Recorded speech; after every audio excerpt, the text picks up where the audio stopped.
Hi, I'm Coach CJ, and welcome to True North. I want to say a special hello to all my clients that are training with me today, and just to tell you I love you and thank you for all of the brothers and sisters that you refer to True North. This is a place where we train on very practical issues that chiropractors are having challenges with. And so today, another question that we'll tackle. But I want you to know my focus is always to help you increase your new patients, increase your conversion ability, your retention of your patients, and perhaps most of all, the influence you feel you have on your community with chiropractic. We've got a question that comes in from Dr. Mike today, and it's about patients who have not yet referred their family. So this is particularly special for me. Coach CJ, I love working with families, so it is even more troubling when patients don't bring their children in. What am I missing? Well, I appreciate the question, and I recognize that there's three things I want to share with you today in this training that I believe can help really revolutionize your family-based practice. Number one, you got to start with family. Ask yourself, how soon does a new patient hear about family in your practice?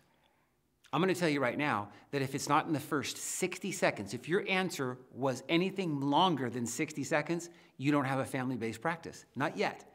But when you greet someone and you thank them for coming into your practice, maybe thank the referring source or let them know that it was a pleasure meeting them at that last screening or that talk, or the fact that they came in off an ad, however they got to your practice, we acknowledge it and appreciate it.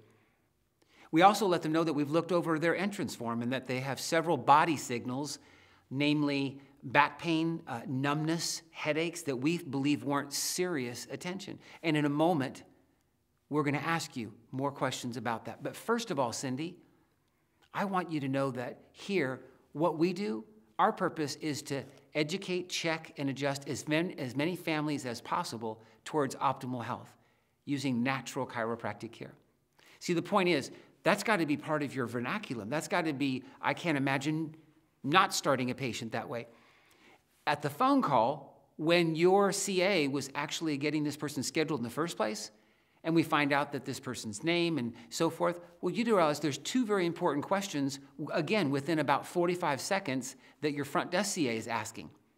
Number one is, which one of our practice members has referred you? That person might say, oh, I actually saw his ad, or I went to the website. But when your CA says, which one of our practice members referred you, what does that person know what kind of practice you have? Oh, they've got a referral-based practice. And when they actually schedule the appointment, your CA then says, and is this appointment for you or your entire family? Now, 8, 9 times out of 10, the patient says, oh, no, it's just for me today.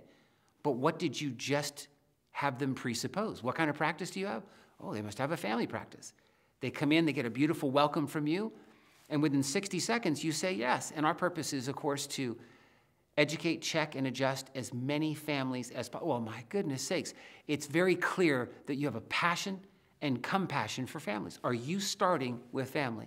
Ask yourself that question. Number two is when you go through your day one, you're doing your exams and x-rays, and we recently did a True North blog talking a little bit about posture, and what I want to do is circle back to that right now, because, see, postural imbalances tend to run in people who tend to run in families and people who do like activities. Do you say that on day one? Do you check somebody's posture in a mirror, and after they see 6, 7, 8 postural imbalances, do you say, by the way, CJ, I want you to know these postural imbalances that we're saying, yeah, they tend to run in families and people who do like activities. I'm going to have you take this family posture card home, and if you would, just check the shoulder heights, if you would. Just check head tilt. Just check hip height. That's all I want you to check. Just one thing. Go ahead and do that for your 3 children, for your spouse, and will you bring that back to me tomorrow? See, when you do that, as this person's coming back, they realize this isn't about getting their family checked. This is actually how you can better take care of them. By knowing if there's any postural imbalances that run in the family, this will help me better take care of you. Do you know that when they bring the family posture card back, 7, 8 out of 10 are going to schedule the same day to have their family get a checkup? And then when you go through the report of findings, you have to realize something. As you're speaking subluxation, and I hope you are, because that's the key, Some people internalize and just personalize subluxation, meaning even after they've started their care, they've done the report, you've begun adjusting them, they've gotten great results, and yet we still haven't seen their family. Why is that? Because subluxation is more a private experience. In fact, chiropractic is a private experience. It's private at home, it's private at work, and it's private in your practice. They don't talk about chiropractic. They're getting adjusted, they feel great, they're very appreciative that they're getting it, and subluxation has been internalized and it's not being shared. You've got to be able to break that chain. You've got to be able to let people know that, you know, CJ, in 1895, there was one chiropractor and one patient. Today, there's 70,000 chiropractors and millions of patients, and most of them have been referred by someone else. That's how people find out how true health can be achieved. And I imagine when you think about your friends and family, the people that you care for most, somebody's coming to your mind today that you'd love to see get checked. Who are you thinking about?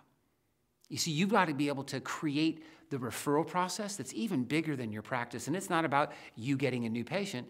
It's about sharing the true principle of chiropractic and having somebody feel great about doing it. And so when we think about the family, it's the same, is to be able to say, I want to be able to check your family.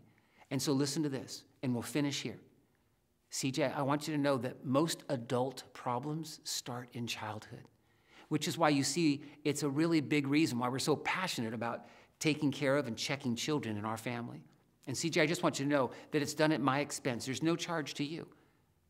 What would be the best day this week to get your children checked?